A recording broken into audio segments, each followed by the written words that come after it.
Alright, hello everyone. I hope you guys are doing good. So today I'll be discussing the solutions to Codeforce's educational round 120. This round ended like half an hour ago. And before beginning with the solutions, let's talk about the difficulty level of the round. According to me, the round was very well balanced. The difficulty levels of the problems were very gradual, as you can see by the number of solutions. Although there is a somewhat large gap between the number of solves of B and C, but I think the main reason for that is that B was relatively simpler and not that C was relatively difficult. C was just like a normal diff to C, but I think B was relatively a simpler problem, and that is why there is a kind of huge jump between the number of solves from B to C. But all in all, the difficulty levels increased gradually. A was simple, B was again simple, C was a bit difficult, and D was a bit more difficult, like it should be in a general diff 2 round. So yeah, all in all, a well balanced and good round according to me. And I will be discussing the first 4 problems from A to D. So yeah, without any further ado, let's start with problem A. I'll disable the dark mode because Codeforces has changed the background due to Christmas and New Year, and this is kind of an yearly thing. But anyways, let's start. So we have 3 sticks with integer lengths L1, L2, L3, and we have to break exactly one of the sticks such that we break it into 2 parts of integer lengths x and y, such that both x and y are integers and x plus y is equal to the length of the string which we have broken. And we have to tell whether it is possible or not that after breaking exactly one stick we will be left with 4 sticks. So we have to tell whether it is possible or not to create a rectangle using these 4 sticks. So that's the problem.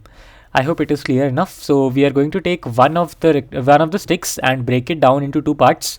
So let's say if we break L3 into 2 pieces of length x and y, then we need to make sure that both x and y are integers and x plus y is equals to L3.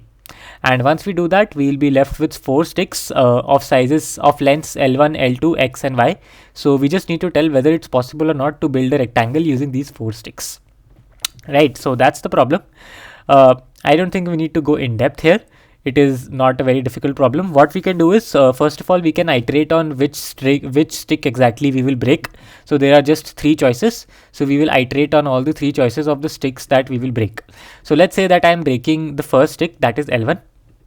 Well, what that means is that both L2 and L3 remain intact. And if they remain intact, then that means both L2 and L3 are sides of my rectangle that I am going to make, right? So really I just have 2 choices. Either L2 and L3 are adjacent sides or they are opposite sides, right? So I will just consider both these cases separately. And if L2 and L3 are opposite sides, then that just means that both L2 and L3 have to be equal. The reason for that is that the opposite sides in a rectangle are equal. And if L2 and L3 are opposite sides, then what that means is that L1 has to be broken down into 2 sticks of equal sizes. The reason for that again is because the 2 sticks which will be left, that is of length x and y, which I will get after breaking L1, they again have to be opposite sides, and opposite sides in a rectangle are equal. So if L2 and L3 are opposite sides, then I can make a rectangle if and only if L2 is equal to L3 and L1 can be broken down into 2 sticks of equal sizes, and that is only possible if L1 is even, right? So if I am breaking down L1, the first case is that L2 and L3 are opposite side of my rectangle, and that case is possible if and only if both L2 and L3 are equal and L1 is an even number. Otherwise, the second case is that L2 and L3 are not opposite but adjacent sides of the rectangle. And again, this is a simple case. If L2 and L3 are adjacent sides of the rectangle, then that just means that I have to break down L1 into 2 sticks of sizes L2 and L3. Why? Because for L2 I need an opposite side which is L2, and for L3 I need an opposite side which is equal to L3. So I need to break down L1 into L2 and L3. So L1 has to be equal to L2 plus L3, right? So really these are the 2 cases. First case is that L2 and L3 are opposite sides, in which case L1 has to be even and L2 has to be equal to L3.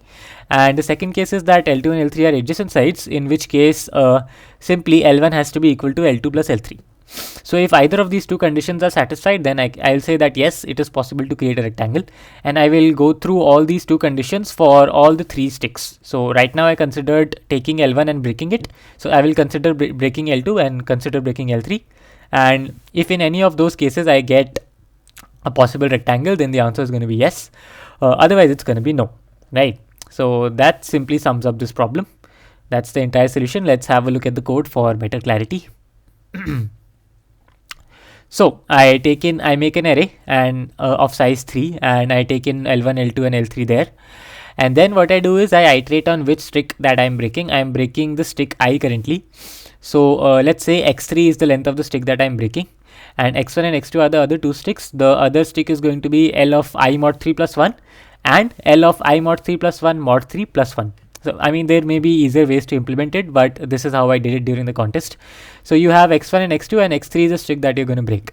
So first case is you try to make x1 and x2 the opposite sides, in which case you check whether x1 and x2 are equal or not. And if that's the case, then you check whether x3 is even or not. And if all of them are true, then basically your answer is going to be yes. And the second case is you check whether x1 plus x2 equals to x3 or not. And this is the case when you are trying to make x1 and x2 as the adjacent sides of the rectangle, in which case x1 plus x2 has to be equal to x3. And if that's true, then again your answer is going to be yes. And if none of these cases are satisfied, then your answer is going to be no, right? So this pretty much sums up problem A. Let's move on to the next problem now. Problem B. So let's see what this problem is saying. So we have n recommended songs numbered from 1 to n, and the ith song has its predicted rating equal to pi. So there is this predicted rating for every song which is given to you beforehand, and this is basically a permutation, right? There are n songs and all of these songs have a rating, have a predicted rating, and this sequence of integers pi is a permutation. Great. And now after listening to all these songs, what I do is that I either like them or I dislike them, right? So this also has been provided to me in the input, that whether I like the ith song or I dislike the ith song.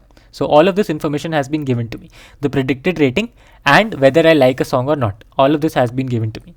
Now I have to reevaluate all the songs and assign them new ratings, such that if I assign a sequence of ratings q1, q2, qn, where qi is the rating that I assign to the ith song, then a few conditions have to be satisfied. That is, qi still has to be a permutation. The predicted ratings are a permutation. Similarly, the actual assigned rating have to be a permutation. And also, every song that I have liked after listening should have larger rating, should have a higher rating than every song that I have disliked. So for every song for which si is equals to 1, qi has to be greater than every song j such that sj equals to 0. That is, if I have two songs si and sj such that si is equals to 1 and sj equals to 0, then I need to make sure that qi is greater than qj. And among all these valid permutations q which satisfy these two conditions, I have to find the one which minimizes this value. And this is nothing but the sum of the difference of the absolute values of pi minus qi, which is basically the sum of differences of the predicted rating minus the actual rating, right? So the difference of the ratings. So I need to minimize this sum. So I hope the problem is clear enough. I have been provided with the predicted ratings and whether I like a song or not. I need to assign new ratings to each song such that the new ratings still form a permutation of integers from 1 to n, and every song which I like has a larger rating than every song that I dislike. And I need to find out such a permutation which minimizes my difference from the predicted rating. So I need to be as close to my predicted rating as possible, right? Okay. So let's see how we can approach this. So, okay. So since everything has to be a permutation, since the assigned rating has to be a permutation, let's start in the reverse order. Let's start from n and try to assign a rating of n to a song. Right? I have to assign a rating to each song, and all the numbers from 1 to n have to be assigned to a song, right? Because that's the only way I can get a permutation. So let's assign a rating of n to a song. Also, let's say there are m songs which I like and n minus m songs which I dislike. Okay, so let's start with n. Let's assign a rating of n to a song, and my claim is that if m is greater than equals to 1, that is, there exists at least one song that I like, then the rating n will be assigned to a song that I like. Will be assigned to a liked song. And the reason is pretty straightforward. It's because if I assign the rating of n to a disliked song, then I have to assign some rating to a liked song, right? And that will violate my condition number 2, which says that every disliked song should have a smaller rating, should have a lower rating than every liked song. And the reason for that is that I will assign some rating to a liked song, right? And that rating can never exceed n. And since I already have a disliked song which has a rating of n, it will obviously be greater than the rating of the liked song, which will be a contradiction, right? And similarly, if m is greater than equals to 2, then the rating of n minus 2 should be assigned to a liked song, right? And I can just continue, and I can basically extend this argument, and I can say that I will assign a suffix of the rating to the liked song and a prefix of the rating to the disliked songs. So I will assign a suffix from n minus 1 up till n minus m plus 1, if I'm not wrong. So if m is equals to 1, then I will assign just n. So it should be n minus m. So I will assign this suffix from n to n minus m to my liked songs, and the prefix from 1 to n minus m plus 1 to the disliked songs. I hope this makes sense. The reason for that is that I'm simply extending this argument that I have to assign n to a liked song. Similarly, I have to assign n minus 1 to a liked song. This should be n minus 1, not n minus 2. I'm really sorry. Yeah, so I have to assign n to a liked song, n minus 1 to a liked song, and so on and so forth. As long as I have liked songs, I have to assign them a rating in decreasing order, starting from n, right? So if I have just one liked song, then I have to assign a rating of 1 to it, right? So then I have to assign a rating of n to it, and that's it. Okay, so if m is equals to 1, then I have to assign a rating of n to it. That means there should be a 1 here. Yeah, this is correct now. So I have to assign the suffix from n to n minus m plus 1 to the liked songs, and the prefix from 1 to n minus m to the disliked songs. Great. Now how do I exactly assign it? And the way to do that is to look at this thing. I have to minimize the distance from the predicted rating, and so assign the song with the maximum predicted rating. So we have to assign the song with the maximum value of pi to the maximum available rating.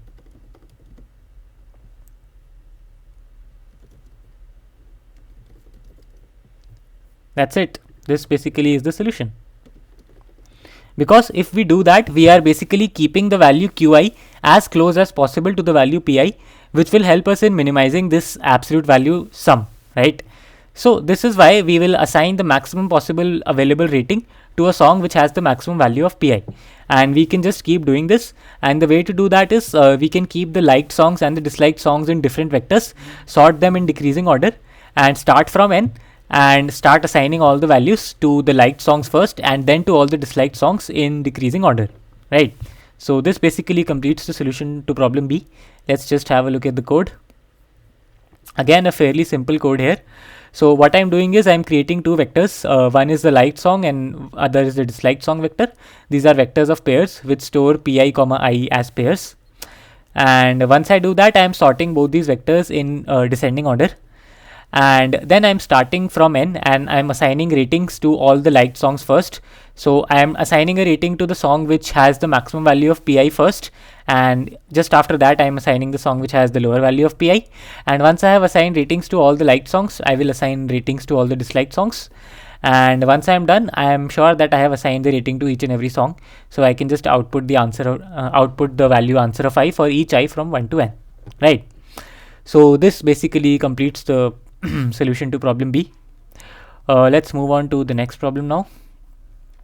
Problem C. So the first two problems were relatively easy here. And now let's look at problem C. There was this huge difficulty gap from B to C. So I'm sure a lot of you guys are looking for solutions to problem C here. So let's see what this problem has to say. So we have an integer array of n elements and also an integer k given to us. And in one step, we can perform two types of operations. So either we can choose some index I and decrease its value by 1. So we can either replace ai by ai minus 1, or the second operation that we are allowed to do is that we can choose two indices I and j, and we can set ai equal to aj, right? So the two types of operations I am allowed to perform are either do ai equals to ai minus 1 or do ai equals to aj, right? So what I need to do is I need to tell the minimum number of steps that are needed to make the sum of my array less than or equal to k. That's it. That's straightforward. The problem is quite straightforward. Okay, I hope the problem statement is clear enough. Let's see how we can solve this. Also, this problem is confusing in a sense that there can be a lot of wrong pathways that people can go to, and one such pathway is to try and use something like binary search or ternary search. This is something that I was trying to do for the first 15 minutes in the contest before realizing that there is a much simpler intuition behind the solution. So let's see how we can solve this problem.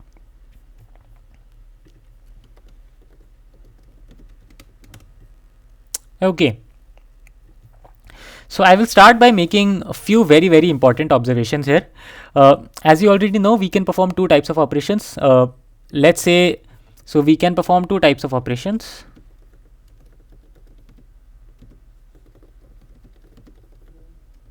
So let's mark them as type 1 and type 2. So type 1 is ai is equals to ai minus 1, and type 2 is ai equals to aj, right? So these are the two types of operations that I can perform. So let's start with observation 1. So the first observation that I will make here is a very crucial one, and it states that any operation of type 1 has to be performed on the minimum element, on the current minimum element. So any operation of type 1 should be performed on the minimum element, right? And if I decrease the minimum element by 1, then the minimum element obviously never changes, right? So if I just keep performing every operation of type 1 on the minimum element, then the minimum element will never change, and that's a fairly obvious thing. But what about the reason? Why are we just performing an operation of type 1 only on the minimum element? The reason is again pretty straightforward. Let's see why. So any operation of type 1 decreases our sum by 1, right? It doesn't do anything else. It will just decrease my sum by 1. So you might argue that it doesn't matter where I actually perform this operation, because it is just decreasing my sum by 1, and the sum is all that I'm interested in, right? But it is beneficial that I perform the operation on the minimum element, and the reason for that is that it will make the any operation of type 2 more effective. And the reason for that is that if I choose the minimum element in an operation of type 2, then I will get the maximum benefit out of that. I will be able to reduce my sum to a larger extent, right? And that is the reason I am performing the operation of type 1 from the minimum element, because I need to maximize my profit from an operation of type 2. So reason, this will maximize the profit, that is decrease in sum, in future type 2 operations. And the reason for that will become more clear once I make the observation number 2. So now let's look at observation 2. So observation 2 states that any operation of type 2 should be performed between two numbers which are out of which one is the maximum element and the other is the minimum element. So any operation of type 2 should be performed between the maximum and minimum elements. So that is, it should be something like this: assign the maximum element equal to the minimum element. And the reason for that is simply that this operation, doing this second operation like this will obviously give me the maximum profit. So it will give me the maximum profit, right? So the profit that I'm getting is maximum minus minimum. So previously to my sum I was contributing a maximum and now I'm contributing a minimum. So the profit, that is the decrease in sum, is maximum minus minimum. And basically if I do for any ij, if I do ai is equals to aj, if I assume that aj is less than ai, then the profit that I'm going to get is ai minus aj. And obviously the maximum profit that I can get will be the case when I take ai as my maximum element and aj as my minimum element. And so that is why any operation of type 2 should be performed between the maximum and minimum elements. And now once we have made this observation 2, the reason for this observation 1 will become more clear. Because we are always using the minimum element in an operation of type 2, it will be better if we try to minimize our minimum element as much as possible, because the profit is maximum minus minimum. So the less is my minimum, the more is my profit. That is why any operation of type 1 has to be performed on an element which is the minimum element, because it will maximize my profit in the future type 2 operations. Since in every type 2 operations I am using aj as my minimum element, right? So I hope this makes a lot of sense to everyone. So these are the first two preliminary observations, and now let's make the most important observation here. So the most important observation here is that any operation of type 1 has to be performed before any operation of type 2. So we should perform all operations of type 1 before performing any operation of type 2. So this is another way of saying that when we are performing operations, we will perform a few type 1 operations and then a few type 2 operations. It will never happen that we perform a type 1, then a type 2, then again a type 1. So this was the most important observation while trying to solve this problem. And if you were able to make this observation, then there are high chances that you were actually able to solve this problem, right? But what about the reason? Why is this actually happening? So let's look at that. The reason. So let's look at the let's try to prove this by contradiction, right? So let's say we perform an operation of type 1, and then we perform an operation of type 2, and then we again perform an operation of type 1, right? So let's say the minimum element is x and the maximum element is y initially. So my minimum element is x and my maximum element is y initially, right? Okay. Right, so my minimum element is x and maximum element is y initially, right? This is the case initially. So once I perform a type 1 operation, I have already proved that any type 1 operation should be performed on the minimum element. So the minimum element then becomes x minus 1 and the maximum element stays to be y. Okay. And then I perform a type 2 operation, and in the type 2 operation I am replacing y by x minus 1, right? So then what I have is x minus 1, x minus 1. And then I again perform a type 1 operation, and as you already know, I will perform the type 1 operation on the minimum element, so I will get x minus 2 and x minus 1, right? So yeah, this is what I'm getting. So let's find out the total profit the total decrease in sum that I'm getting here. So profit. So in the first operation I am getting a profit of 1. In the second operation I am getting a profit of y minus x plus 1, and in the third operation I am again getting a profit of 1, right? So the total profit that I am getting is y minus x plus 3. Y minus x plus 3. That's the total profit I am getting, right?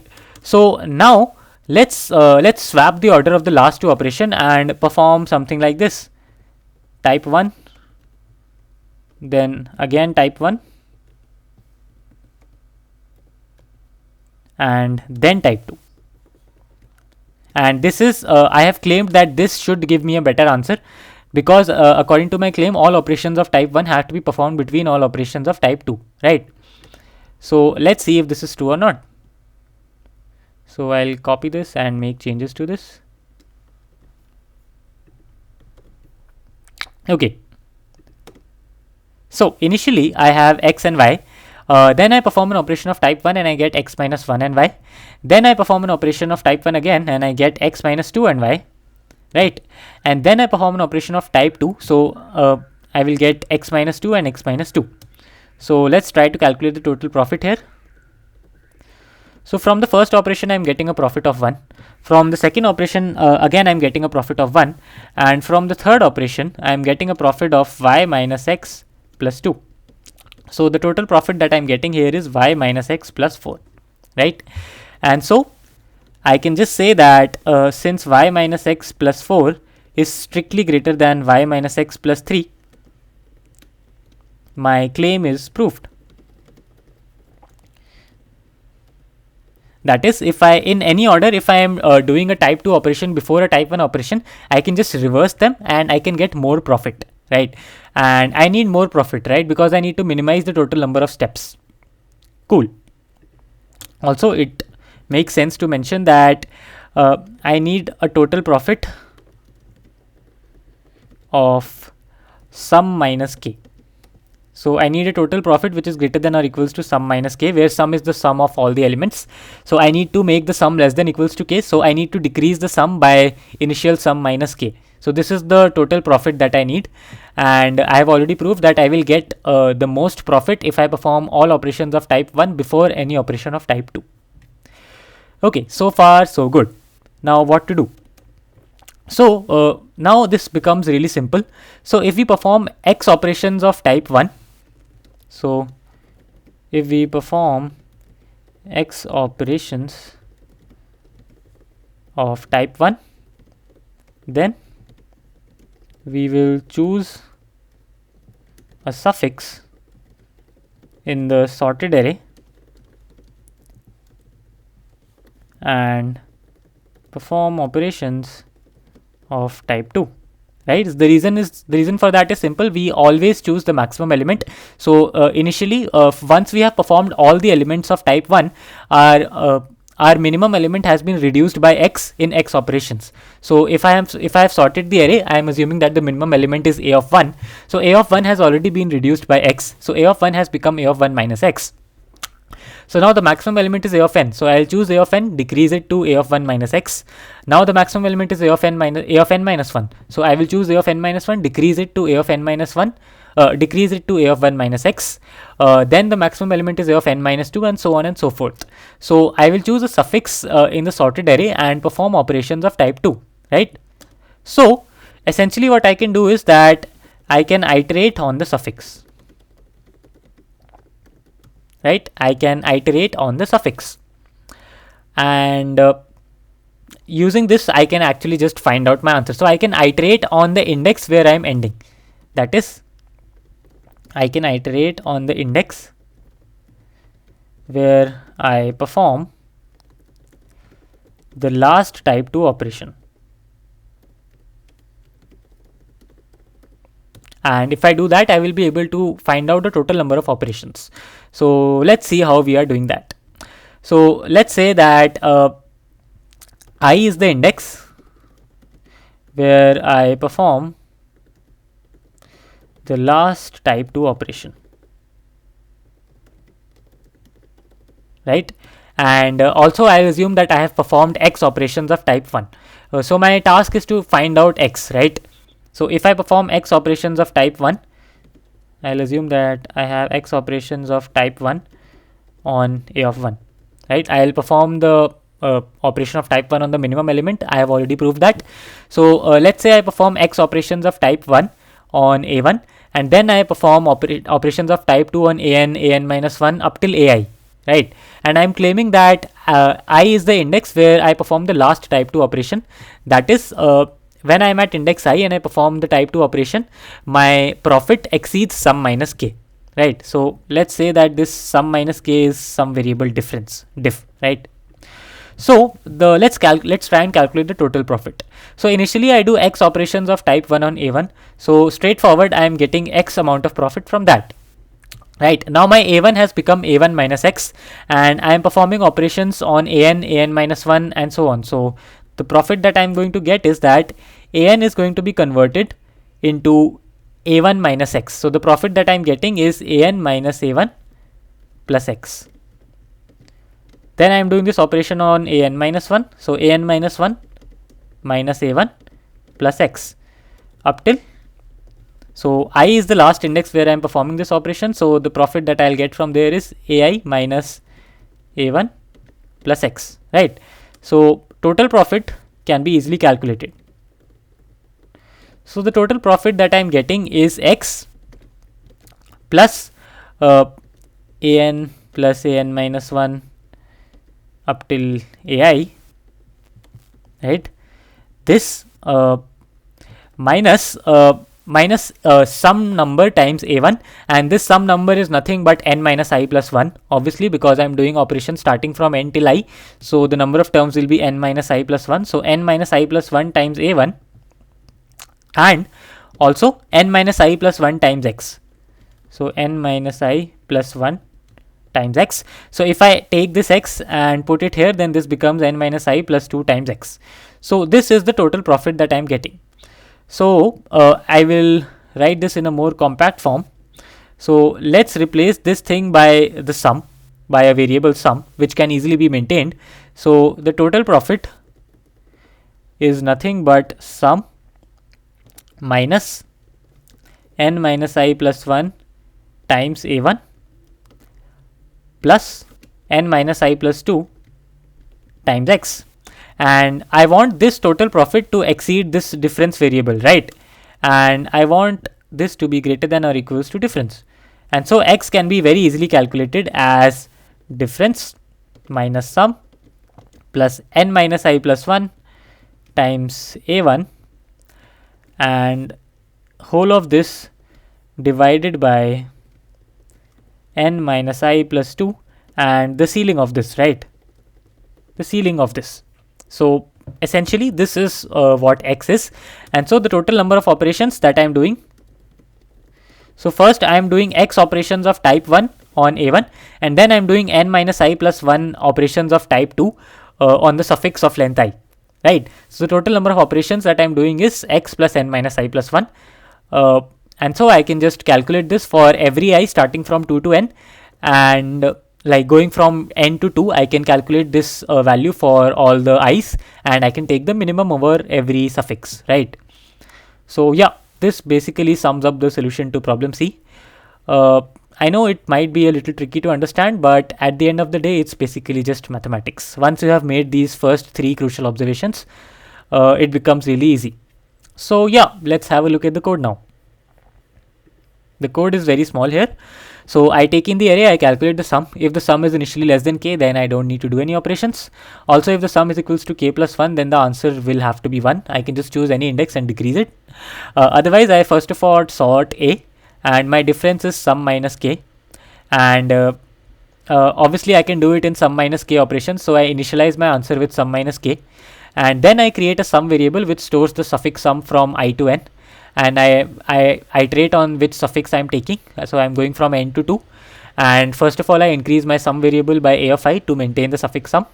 And then I try to find out x. Yeah. So if this value sum minus n minus I plus 1 into a1 is itself greater than difference, that means that I am not doing any operation of type 1, I am just doing operations of type 2 on this suffix, and by doing that, if I am able to surpass my difference, then that means x equals to 0. I don't need to perform any operations of type 1.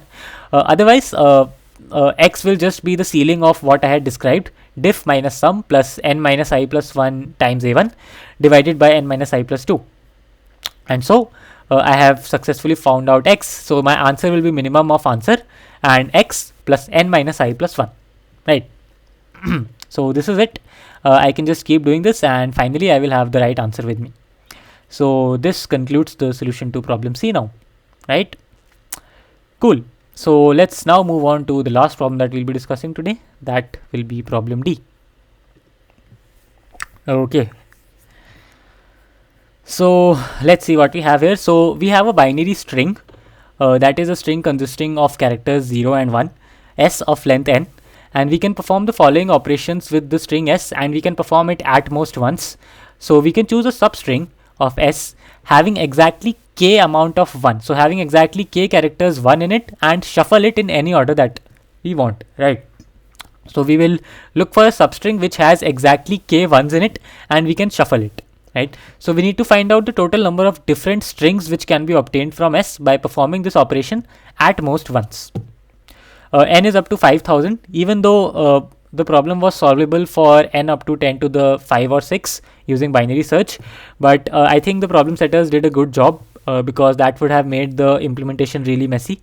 So yeah, they did a pretty good job here by keeping the constraints low, and k is up till n, and I have to find out the total number of strings modulo this big prime number, right? So I hope the problem statement is clear enough. We have the string s, we can choose any substring which has exactly k ones in it, and we can reorder all the elements in that substring, and we need to find out the total number of distinct substrings, distinct strings that we can get, right? So yeah, let's try to solve this problem. So the idea here is fairly simple. The intuition to come with this idea was the reason why the number of solves were less. But first of all, let's write down what we have to find. So we need to find the total number of distinct strings which can be formed by shuffling the elements of at most one substring having exactly k ones, right? So we have been given with a binary string, so we can shuffle the elements of any substring which has exactly k ones, right? Okay, so this is the problem, and let's begin with the solution. So simply I'll write down my approach. So we will use dynamic programming. That's how I solve this problem. There might be some other ideas behind it, but my approach was simple. I used dynamic programming to solve this problem, right? So what about the state? So my state was simple. dp of I is the number of distinct strings that can be formed from the prefix of length I, right? So dp of I is just the answer when I have been provided with the substring of length I and not the whole string, and so the final answer is going to be dp of n, right? N is the length of the string, right? So this is a very, very basic approach, and I went with the basics, and fortunately I was able to figure this out. So yeah, if we do the simple dp where dp of I denotes the number of distinct strings that can be formed from the prefix of length I, and if I'm somehow able to calculate it using previously computed values, then the answer is going to be just dp of n, right? Okay. So let's consider the case that I'm trying to find out dp of I. So we need dp of I, and we have dp1 up till dp I minus 1, right? How to do it, right? So without loss of generality, let's just assume that s of I is equal to 1, So let's assume that s of I is equals to 1. The case where s of I is equals to 0 is just exactly similar to the other case, to this case. So I'm just going to take the case that s of I is equal to 1, right? So now let's see what's going on, right? So I have this string. Let's say I have a string like this: 1 0 0 0 1 0 1 0 0 1 1 0 0 1 1, something like this, right? So let's say this is my string and this is my ith index, right? S of I is equal to 1, right? And let's also assume that k is equals to, so let's assume that k is equals to 6, right? So first of all, I'll try to find out dp of I, where I is the length of the prefix, right? So I need dp of I, case 1. So obviously I can reverse, I can shuffle the elements of just one substring. So case 1 is that the substring that I reverse, so the substring that is shuffled lies in 1 to n minus 1. So it completely lies in 1 to I minus 1. So if the substring that I am shuffling lies completely in 1 to I minus 1, then the total number of strings also is just dp of I minus 1. So all the strings that can be formed in dp of I minus 1, I will just append a 1 and I will get a new string, right? So the number of strings in that case is just going to be dp of I minus 1, right? So for all the strings which are included in dp of I minus 1, I am just appending a 1 of s of I towards their end. And so the total number of different strings that can be formed if the substring that I am choosing and shuffling lies in the prefix of length I minus 1 is dp of I minus 1, right? So first of all, dp of I has to be equal to dp of I minus 1 plus the number of substrings that I will get from case 2, which is that the chosen substring ends at I, right?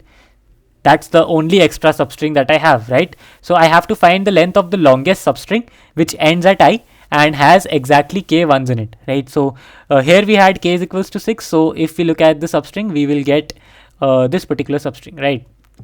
So this is the length of the largest substring which has exactly k ones in it, right? I am also taking the largest substring because it doesn't make any sense to take the smaller substring. Why?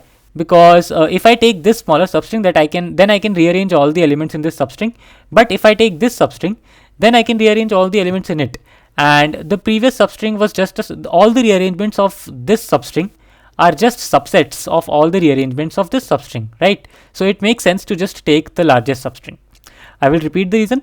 If I take a substring like this still contains k ones, but any arrangement, any shuffling which I will do in this substring is just a subset of any shuffling that I will do in this substring, right? So it just makes sense to take the largest substring. Okay. With all that sorted, in case 2, there are again two cases. So let's look at subcase 1. So subcase 1 is when I am putting a 1 at the ith position. So after shuffling, there is 1 at ith position. So what will happen? So I have shuffled everything and there is a 1 at the ith position and I have this string remaining, right? So one thing that you can notice is that in dp of I, I am taking this substring, right? But in dp of I minus 1, I was taking this particular substring, right? And so if I'm fixing a 1 at the ith position, then I am essentially taking this substring, right? But what you notice is that this particular substring that I am taking is just a subset of this substring, right? So what I'm trying to say is that any particular shuffling of this substring is just going to be a subset of a shuffling of this substring, right? And so what that means is that any substring which is a shuffling of this string, any string which is a shuffling of this substring is already been included in dp of I minus 1. And the reason for that is in dp of I minus 1, I am considering this particular substring and shuffling it. And so any shuffling arrangement of this substring, is just going to be a subset of a shuffling arrangement of this substring. And that is why if I fix a 1 here, then that means I am just looking at recurring strings which have already been considered in dp of I minus 1. So in this case, I will just add 0 here, because I have already considered all these strings in dp of I minus 1.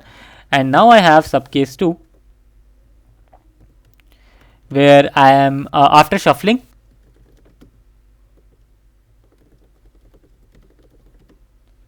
there is a 0 at ith position. So if there is a 0 at ith position, then what happens is that I am first of all fixing a 0 here.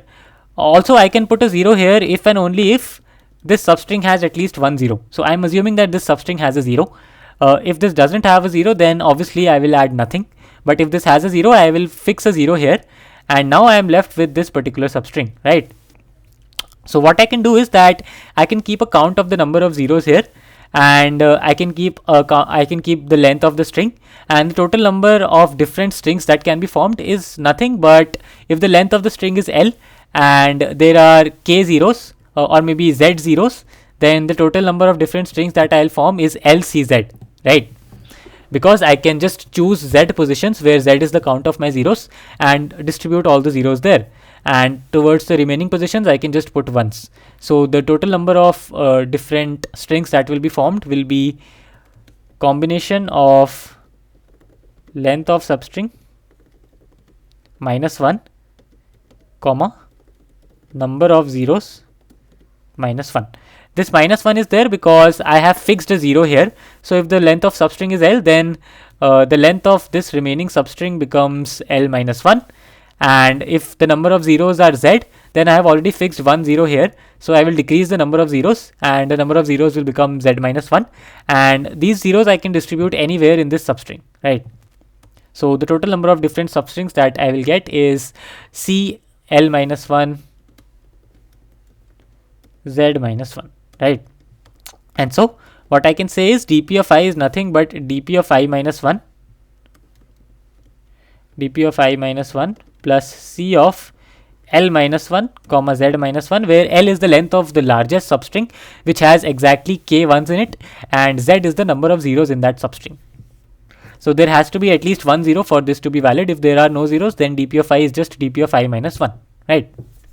So yeah, this basically sums it up.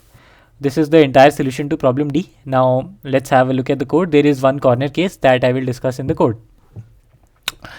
So first of all, I'm doing this NCR stuff. This is just basic combinatorics. So if you don't know how to calculate this, then you will easily find it out in the internet. There are various resources for that.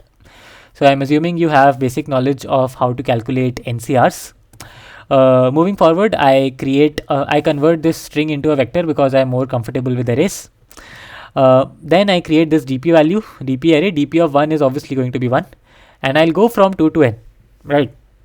And first of all, I'll maintain a count of the number of ones, and I will then go I'll iterate for j from I minus 1 to 0, and as soon as my count becomes greater than k, that means that I am no longer including j in my substring, so I will just break out of my loop, right?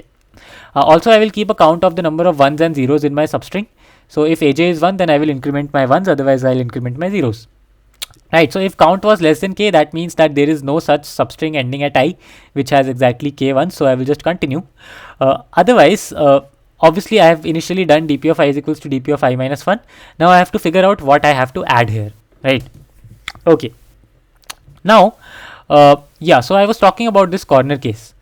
So this corner case says, while I was in subcase 2, I was assuming that in dp of I minus 1, I have already considered every string in which I had a 1 at the ith position, right?